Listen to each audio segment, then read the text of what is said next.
So, the question that you see on the screen, does it intrigue you? Have you been a billionaire? How many of you think you have been a billionaire? I want to see. How many of you have been a billionaire? I don't see many hands. I don't see not more than a, yeah. So I'm going to talk about the question that I am often asked.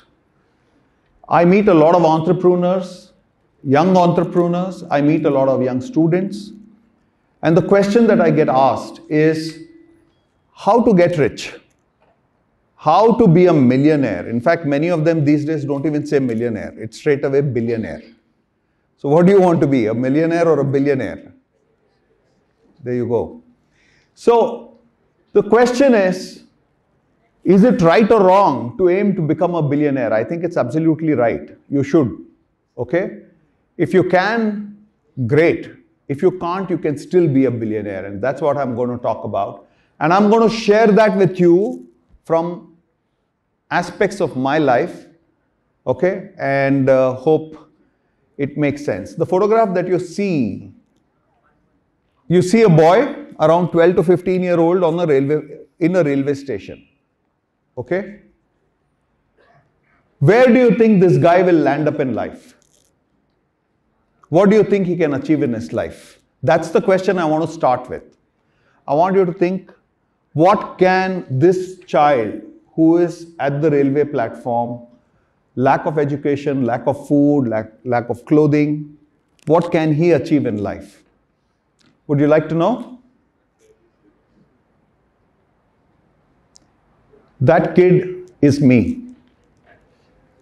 And these are some of very few of the things. These are a few of the incidents of my life. As you see, I don't know whether you will recognize some of them. The first photograph is Kevin Harrington of Shark Tank US. Guys, watch Shark Tank? The US version? Kevin Harrington. Okay? And me at the boot camp of Shark Tank US. Okay?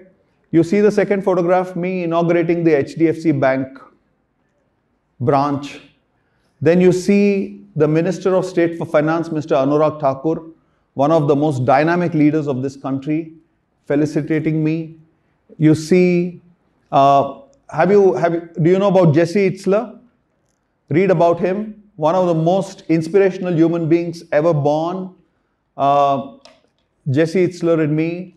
You know, there were about 100 such events, and I had to just pick a few, whatever came across first. So remember that kid at the railway platform has reached this. Possible? Definitely possible. And I'm going to share with you how. So I'm going to talk about my life. And there are three phases of my life that I'm going to touch upon.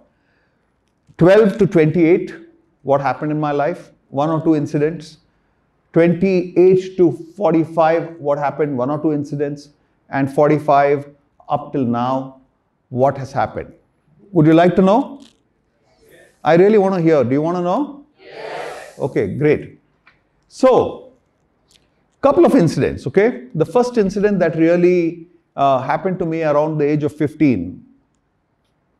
Just around the age of 15. I showed you the picture that I was at the railway platform. Why was I at the railway platform?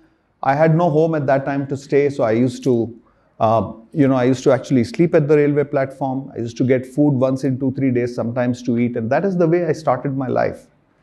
And there was this one particular incident one day. I must have been very hungry. I've spoken about it. If you've heard any of my podcasts and any of my interviews, I have spoken about it in the past, and if I'm boring you, I'm sorry.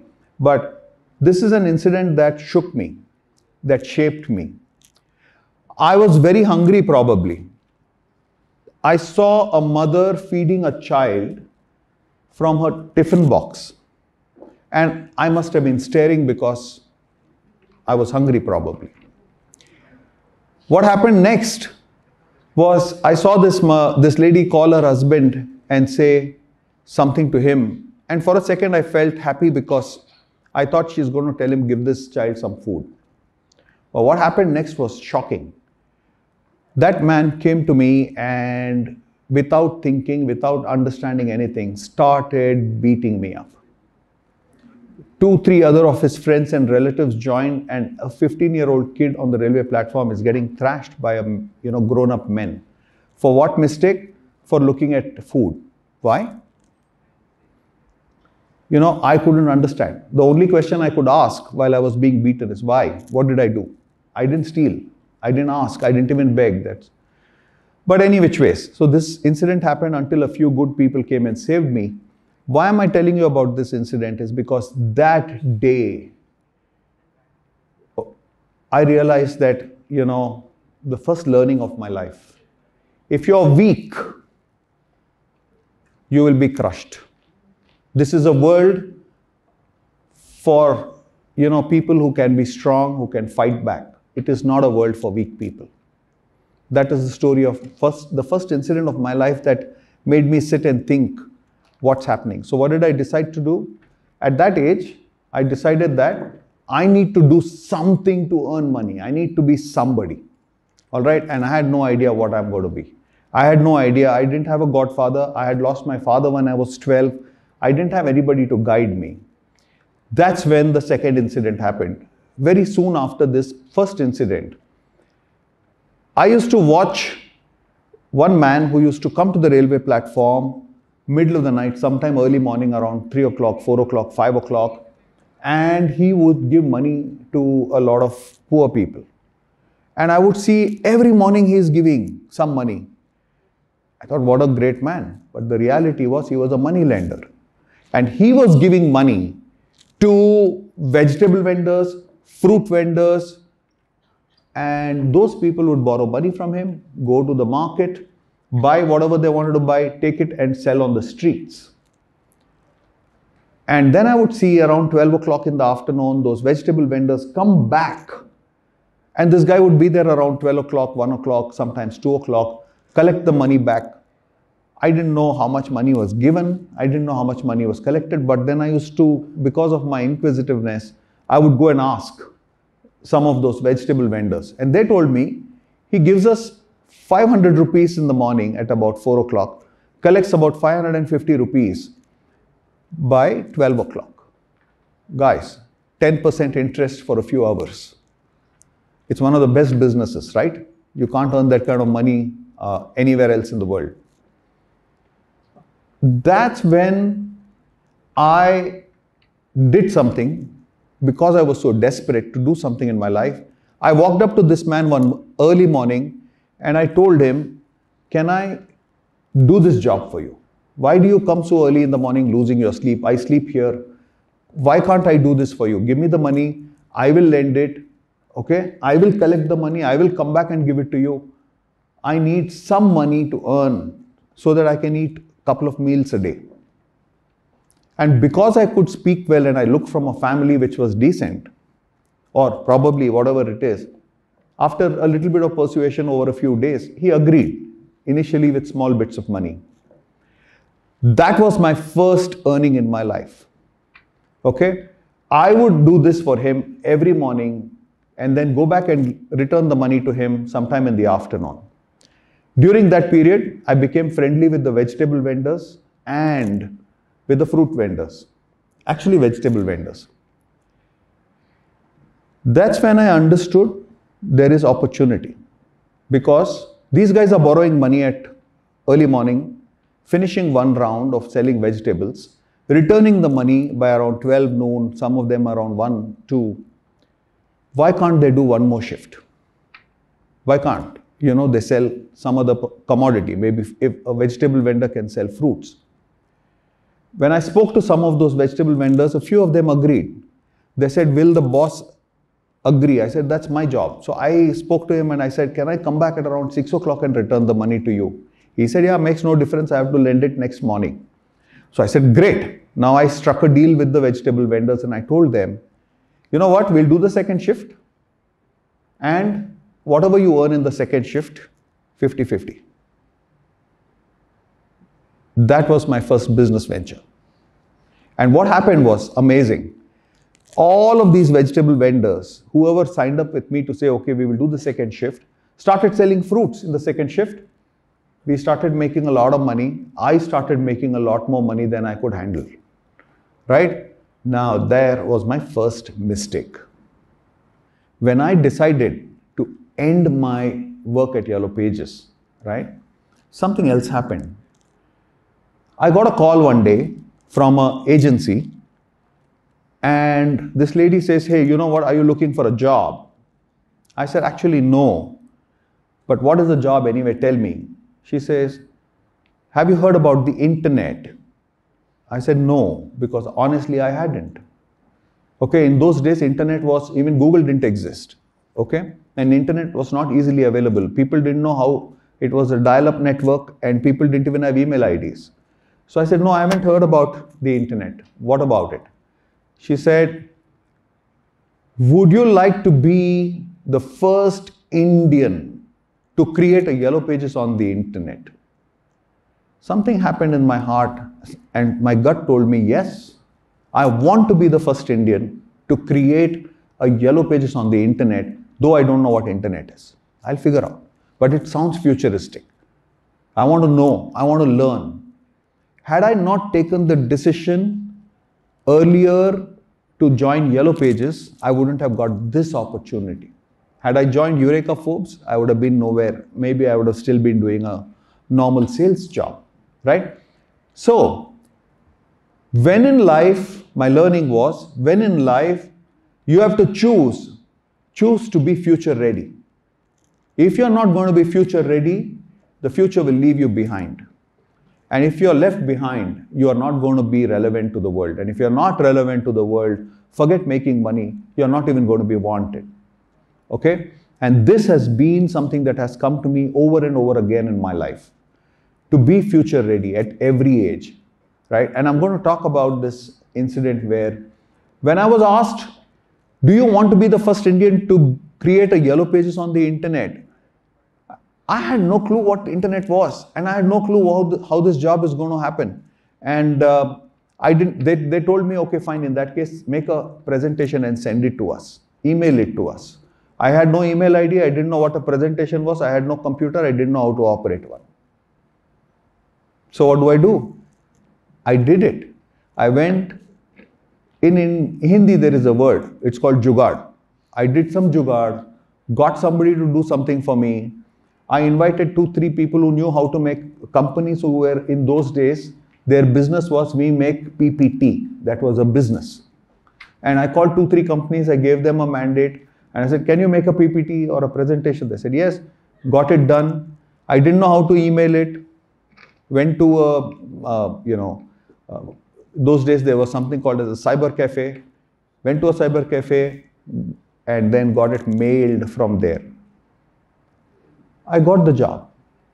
And that was my entry into the world of technology and internet. And in another 5 minutes, you will be able to connect the dots. Had I not done this, I wouldn't have been where I am today. Had I not worked for Yellow Pages, which was futuristic, I wouldn't have been in the internet Yellow Pages. That company was called India.com. Have you heard of Rupert Murdoch? Rupert Murdoch is the guy who owns Star, Fox, a whole lot of media mogul. He invested in India.com and I created India's first Yellow Pages online. Well, I felt like a billionaire. Not in terms of money, because out of 1 billion people, I was the one chosen to do that. Right? Now, what happens? When I was feeling like a billionaire and I was building this Yellow Pages and I was thinking like, now I own the world, the whole world, I can do whatever I want. I can earn a lot of money, valuation, ESOP. All of a sudden, the world saw the dot-com bust. 2001, many of you were not even born. In 2001, the entire internet industry crashed. And one fine morning, I realized I don't even have a job. Forget about having anything great. I don't have a job. Right? We had a pink slip party. You know what's a pink slip party? Pink slip is what was given to you because you got thrown out of a job and then the company had the audacity to say, let's have a party. So we had a pink slip party. And then next morning, what do? The only thing I knew is, because I took those 2 years to build this Yellow Pages on the internet, I was future ready. I knew I will do something good with my life. So the learning was to follow my gut, difficult decision, take the difficult route, don't take an easy route. When this happened, that's when Just Dial happened in my life. Mani, who's the founder of Just Dial, was starting Just Dial. I was looking for an opportunity, and then we got together somehow. There was a good Samaritan called Charles from an ad agency. He connected us, and magic happened. We built Just Dial. Okay, but I'm not going to talk about the success of Just Dial. The whole world knows about it. It went on to be a $2.2 billion company in 2013. Okay, but what are the incidents at Just Dial that I'm going to talk about? Because what is relevant to you? If today you're in this auditorium listening to me, probably this is being watched, will be watched on YouTube years later by a lot of people. So I'm going to talk about incidents that were difficult decisions, okay, but why we took it. 98 to 2004, Just Dial was going through a lot of struggle. Revenues were low, no funding, nobody wanted to touch the company. And we were growing, but very, very slowly. And the need of the company was to spend a lot of money on marketing. And we had no money to spend on marketing. That was a problem. Now, how do you grow the company without marketing? So what did we do? Got into a hurdle and said, how do we get the name of Just Dial on every businessman's table, right? And somebody from the team said, let's do a Yellow Pages. And I was like, listen, and this is a true story, okay? I was telling this guy, listen, I was doing Yellow Pages from 91 to 97, okay? And then I said, print Yellow Pages, dead. So I went on to Internet Yellow Pages. I told the whole world Internet Yellow Pages is the next big thing. And now, in 2004, you're telling me, let's go back and build a printed Yellow Pages. What do we tell the market? Right? And they said, listen, you're the guy who's the expert, you figure it out. We need it because that's the only way we can market and make money out of it. Right? So it took me a few days. I thought about it and I said, what the hell? If the company needs it, okay, I will do it. We launched Just Dial Yellow Pages in a printed format in 2004 when the whole world was saying print is dead. People were talking, newspapers are dead. And we are printing Yellow Pages. Over the next 4 years, we became the #1 Yellow Pages in India. We were ahead of Tata Yellow Pages, which was owned by the Tatas and ICICI Bank. Our revenues were twice that of theirs. We were ahead of the company that I was previously working for, Get It. In 4 years, we overtook all the Yellow Pages in the country. And in those 4 years, we made sure every businessman in this country knows the name Just Dial. And how did we do it? Without spending a single rupee? In fact, it was the reverse. Our Yellow Pages was profitable from the first year. We made money and we built a brand. Was that smart? Yeah, that's what we did.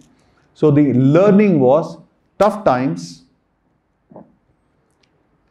and tough decisions is what make you. Today, it's easy to stand here on the stage and talk. It was not easy then. It takes years to build. Those were tough times. Okay, and we had to take a lot of tough decisions. That is what makes you. In a comfort zone, you will never ever progress. It is only in adverse conditions that we have seen most success happen. Right? Very few times people do very well in a comfort zone. Second, few years passed, Yellow Pages happened, printed Yellow Pages we did, few years passed. And then there was this suggestion from the company saying that we want to take an Indian company, Just Dial, to the US. Let's launch Just Dial US. And from there, we will launch in all English-speaking countries, UK and Australia and New Zealand. I was so excited because all my life, I have been doing only this, right? Anything new, exciting.